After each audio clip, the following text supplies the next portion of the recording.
deixa um like.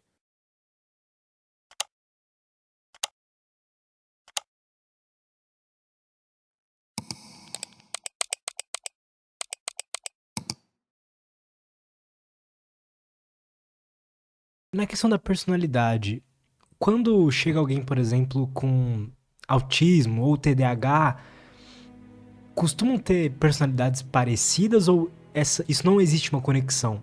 Existe uma conexão muito grande, é a minha tese de mestrado, entre a superdotação e características de personalidade. O TDAH, ele vai ter alguns traços de personalidade que vão estar vinculados ao transtorno, tipo, assim como pessoas com autismo, ela tem uma dificuldade de socialização, então e uma dificuldade, por exemplo, de abertura ao novo.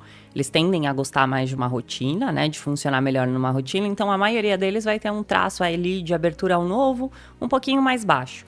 Mas, combinado com outras coisas, vai dar um ser humano único, óbvio, né? Sempre vai ser um único ser ali, individual, com todas as suas características. Tem coisas que se assemelham. E na superdotação, eu tô trabalhando justamente isso. A gente conseguir, de repente, tentar entender a superdotação, não tanto pelo QI, pelo valor de QI, mas pelos traços de personalidade. Porque existem traços de personalidade específicos da superdotação. O que é a superdotação? A superdotação são pessoas que têm o QI acima de 130. Então, na avaliação de QI, a maioria das pessoas tem 100, que o 100 seria o equivalente a 50%. E aí, quando a pessoa faz uma pontuação de QI total, né, que seria o QI geral, acima de 130, ela é considerada uma pessoa com superdotação ou altas habilidades. Se usa os dois termos. É a mesma coisa. É a mesma coisa. Lembra quando aquelas crianças que é em programa de televisão? Ou, sei lá, lembra de Eu, a Patroa e as Crianças, que tinha o Franklin, que tocava piano, que falava, isso, não? Mas... era uma criança superdotada, assim. Então, é uma criança que tende a ter um aprendizado acima do normal. E as pessoas com superdotação, elas são boas em exatas e boas também em linguística. Então, a gente às vezes acha, por exemplo, assim, o autismo tem uma associação com grande inteligência. Muitas vezes a pessoa, né, dentro do espectro autista, ela vai ter, assim, um domínio muito grande de uma área. Então, sei lá, um cara que na música destrói, um cara que no português manda mó bem, e aí ele escreve livro, sei lá, ou poema, ou qualquer coisa. Ou vai muito bem na parte de programação, de digital e tudo mais. E aí você vai ver que é uma área específica. Então, ele tem um desenvolvimento de uma inteligência numa área específica que muitas vezes tem a ver com o hiperfoco dele, com a questão do interesse dele, e aí ele consegue ficar ali muitas horas estudando aquilo que ele tem interesse, ele consegue adquirir bastante conhecimento com relação àquilo. Mas aí você vai ver as outras áreas ali, ele não tende a performar tão bem quanto ele performa numa determinada área específica. A maioria de nós também, né? A gente às vezes tem um domínio de alguma coisa maior, porque, sei lá, é a nossa dedicação de uma vida, mas eu sou horrível para fazer equação. Tipo, eu não tenho habilidade, teria que treinar isso para conseguir fazer bem uma equação. E a pessoa com superdotação, ela vai bem em tudo. Então, ela performa muito bem no teste de QI em diferentes áreas. Ela consegue ir tão bem na parte de inteligência espacial, quanto ela consegue ir na parte de raciocínio verbal linguístico, funções executivas, assim, é uma coisa impressionante a pontuação deles. Tipo, o quanto o raciocínio lógico, ele é muito grande. Então, a pessoa consegue pegar muito rápido as coisas. Ela tende a ter uma velocidade de raciocínio muito mais ágil do que a nossa. Ela tem mais massa branca no cérebro. Quando a gente olha, o cérebro é maior. Então, principalmente a região do córtex pré-frontal, ela está mais desenvolvida nas pessoas com superdotação e elas têm mais sinapses. O que é a sinapse? Seria como se eu tenho um cérebro maior. Consequentemente, por lógica, eu deveria ter um cérebro que gasta mais. Porque se eu pegar, sei lá, um Jeep Troller, ele tende a gastar mais combustível do que um Fox. Né? Porque, tipo, ele é um carro maior, que vai demandar mais, que vai andar em estradas diferentes, em outros tipos de via que esse Fox não vai conseguir andar. Só que eu tenho um Troller que gasta menos do que o Fox de gasolina. Então, tipo assim, porque ele tem mais sinapse, ele faz mais conexão. E surgiu essa questão da superdotação e tudo, e se tornou minha tese de mestrado, por conta da associação do TDAH com a questão da superdotação. porque eles têm algumas coisas que são semelhantes, como a questão da organização, que é o traço de conscienciosidade. Eles tendem a não conseguir se organizar tão bem, porque eles performam de uma forma diferente da maioria das pessoas. Então, eles têm o hiperfoco, eles se interessam por um determinado assunto, aí eles desbravam aquele caminho até não poder mais, assim, até não saturar mesmo, ficar saturado daquilo.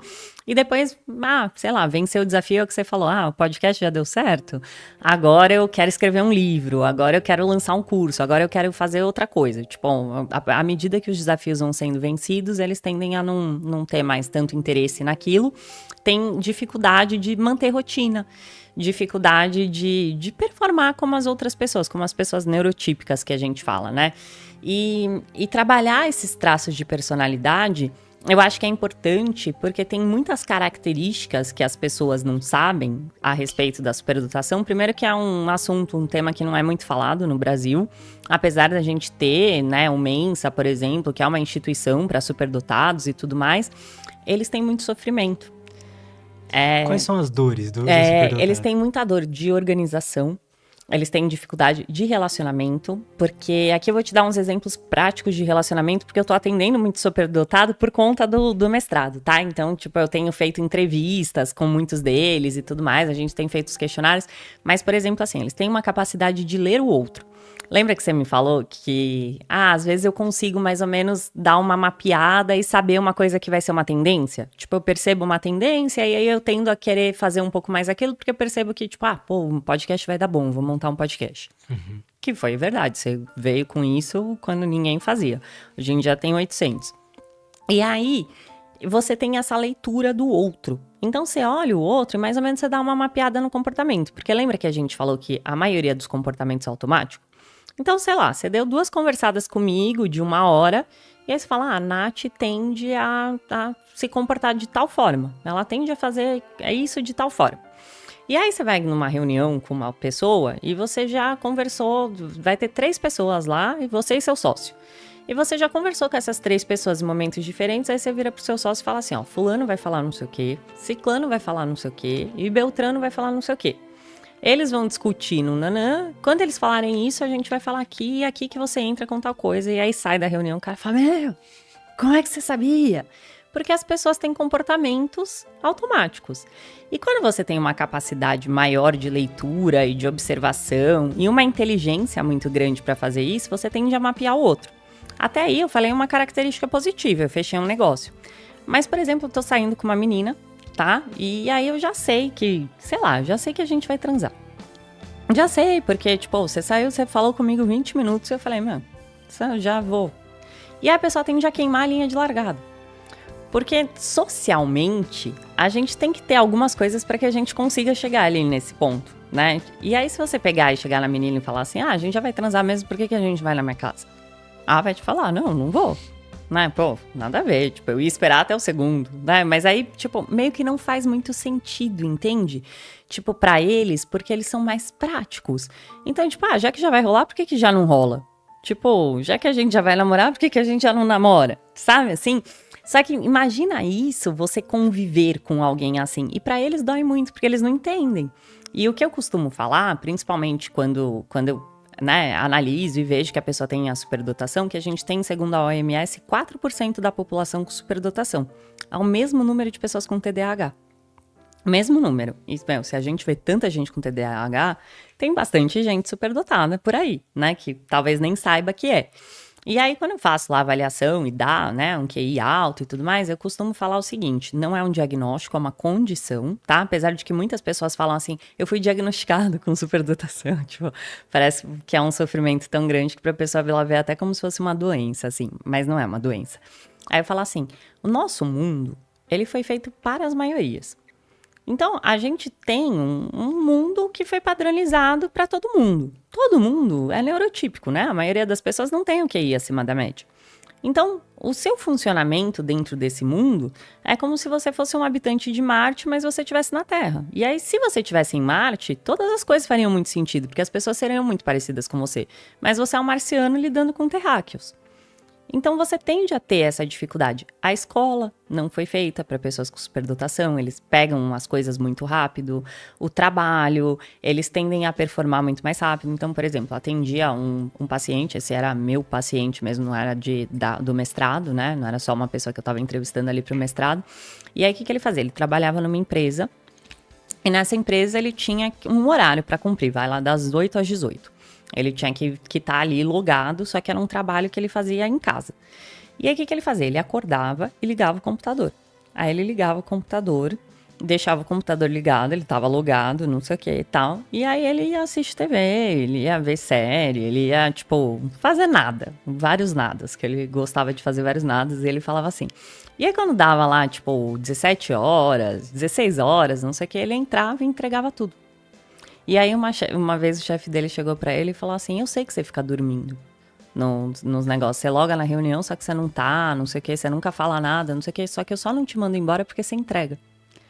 Ou seja, aquele sistema de trabalho não faz sentido pra ele, porque em 2 horas ele fazia todo o trabalho, entregava tudo, e aí não fazia sentido, porque tipo, ele não podia sair de casa, porque ele tinha que estar logado no negócio, que se alguém chamasse ele em voz alta lá, ele tinha que responder, mas ele não tava ali.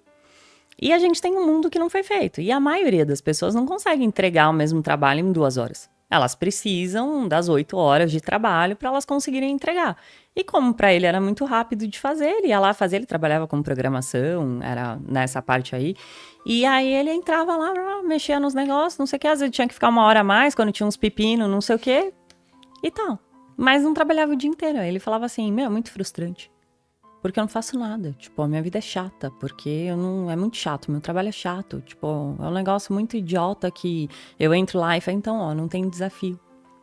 E aí, pra eles têm uma necessidade de desafio, de performance, de querer fazer as coisas, de não sei o quê. E são pessoas que, sei lá, vão aprender a tocar piano. Em 1 ano, o cara tá maravilhoso no piano. E o outro cara que tá estudando há 5 anos... não consegue performar do mesmo jeito. Mas eles tendem até a dizer que se eles pudessem, eles desligariam essas altas habilidades. Tipo, eu gostaria de ser normal, sabe? Não ter a superinteligência. Mesmo sabendo que meu veículo, meu cérebro seria uma Ferrari. Eu preferia, porque dirigir uma Ferrari em São Paulo não é fácil, né? Então, eles têm muito essa dor do relacionamento, do funcionamento do mundo não fazer muito sentido, de não conseguir se organizar, porque é uma pessoa que é isso, né? Tipo assim, a vida dela é um caos, ela chega em 2 minutos, ela resolve tudo, né? E para as outras pessoas, tipo assim, o cara chega e fala assim, tô lendo 5 livros. Aí você fala, nossa, meu, você não tá lendo nada, porque isso não é possível ler 5 livros ao mesmo tempo. Para nós não é. Para eles é total. Tipo, eles vão ler os 5 livros, eles vão absorver o conteúdo dos 5 livros e ainda vão integrar 5 leituras e vão fazer sei lá, uma tese baseada naqueles 5 livros, assim. Então, assim, a gente tende a querer que a pessoa faça coisas que ela não consegue fazer. E aí a dor deles é essa, assim, eles têm uma dor muito grande de se organizar, de performar dentro de um mundo que espera deles isso, e na questão dos relacionamentos também, porque fazem essa leitura, porque é até um comportamento meio autista, né? Tipo, você chegar pra uma pessoa e falar alguma coisa do tipo, você já tá aí mesmo, né? Faz como aí. Se não tem o filtro, né? Exato. E aí a coisa mais interessante a respeito da superdotação e tudo, não é meu tema de trabalho, mas está sendo estudado, é que se você tem um funcionamento melhor do córtex pré-frontal, porque é isso, né, em fato, neurologicamente falando, que seria a superdotação, por que eles têm tanto comportamento impulsivo? Verdade. Porque, em tese, você tem um maior controle inibitório, né? E tem mesmo, você tende a ter um controle inibitório maior. E aí, por que você age com impulsividade e por que você tem dificuldade de organização, sendo que organização e planejamento está dentro das nossas funções executivas? E eles têm dificuldade disso. Então, tá se estudando para tentar entender, tipo assim, por que tendo essas funções executivas tão altas, né, assim, tanta habilidade, por que eles tendem a ter esse tipo de comportamento?